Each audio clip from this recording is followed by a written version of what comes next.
પવિત્ર ભાવ સાથે કોઈ પણ ક્ષેત્રમાં મહેનત કરીએ તો તે ક્યારેય એળે નથી જતી. અને આવું જ કંઈક રાજકોટના તમામ પત્રકારોએ 25 મે 2024 જ્યારે ગેમ ઝોનની અંદર દુર્ઘટના થઈ હતી, આગ લાગી હતી અને 27 લોકોનું જીવનથી બુઝાયું હતું ત્યારે પ્રયાસ કર્યો હતો. કોઈ પણ પ્રકારની મંજૂરી વગર આ ગેમ ઝોન ચાલતો હતો. આગ લાગે છે, 27 જિંદગીઓ બુઝાય છે.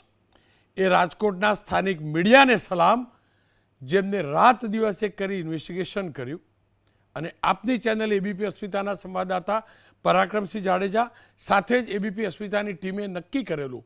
અને એ દિવસોમાં પણ હું સતત કહેતો રહ્યો કે જો આવા ઘટનાક્રમની અંદર આવી દુર્ઘટનામાં જો ન્યાય ન અપાવી શકીએ ને તો આ પ્રકારની દુર્ઘટનામાં હવે કવરેજ કરવાનો કોઈ મતલબ નથી.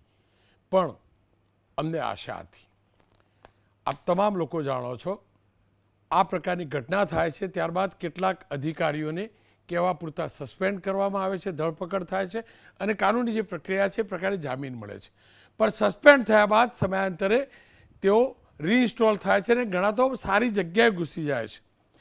આ કેસની અંદર હું કેમ કહું છું કે અમને આશા જાગી છે એટલા માટે કે આ કેસમાં જેમની પર આરોપ લાગ્યા હતા જે અધિકારીઓ ઉપર, એવા ટાઉન પ્લાનિંગ અધિકારી ગૌતમ જોશી, મુકેશ મકવાણા, જયદીપ ચૌધરી, રાકેશ મકવાણા અને ફાયર ઓફિસર રોહિત વિગોળા, આ 6 અધિકારીઓને આજે ડિસમિસ કર્યા છે. ફરજ મોકૂફ નહીં, ડિસમિસ કર્યા છે. ડિસમિસ કર્યા છે.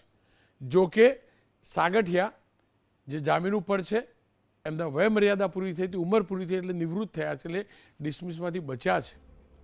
પણ હા, આ અડધો રસ્તો છે.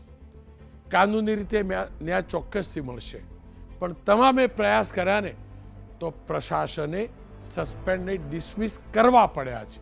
અને કદાચ ગુજરાતના ઇતિહાસમાં પહેલીવાર આવું થયું હશે, કમસે કમ મારી સમજ છે ત્યાં સુધી, કે એક સાથે 6 અધિકારીઓને ડિસમિસ કર્યા છે.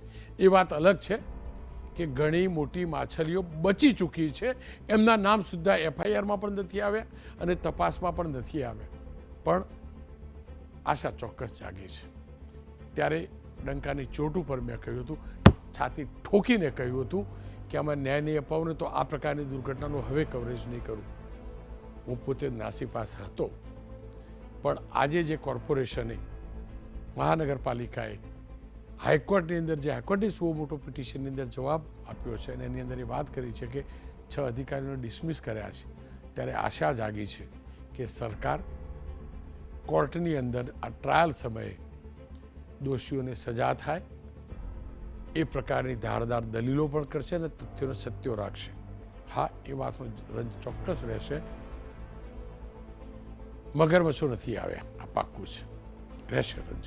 પણ જે થયું એ ફૂલ નહીં તો ફૂલની પાખડી. મારા એ 27 ભાઈ બહેનોને, એમના આત્માને થોડીક તો શાંતિ મળશે, થોડીક તો શાંતિ મળશે. અને આ મુહિમ, આ કાર્યક્રમ એટલા માટે જ છે, એટલા માટે જ છે.